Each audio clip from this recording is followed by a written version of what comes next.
Mao ni ato ang goldfish mga kahabi no. Mao ni ato ang gilaing dire kay ato ang breedingon. O nindot sa ganyan siya sa pagka goldfish mga kahabi. Gikan sa ni siya ni Jankit Luna pero dili gini direct na to nakuha ni gikan ni Jankit. Dunay usa ni isa to nalimot mo ni nakipag-swap siya og kuan PKBM no. Trayo nga PKBM siguro to yang gi swap ani. Gamay pa ni siya na nato karon mapaji pagawas niya dito ni sa Riptab no. Tong gikuha tong gitan-aw nindot mo dai siya. Mura magnindot ni apil og online siya unta no.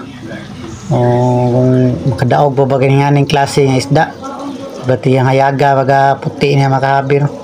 So ato ang ikuha kay ato ang i-breed no, testi ato breed kung maka-breed ba tani, makapaliwat ba tani. So kanalan sa dagang salamat mga kahabi.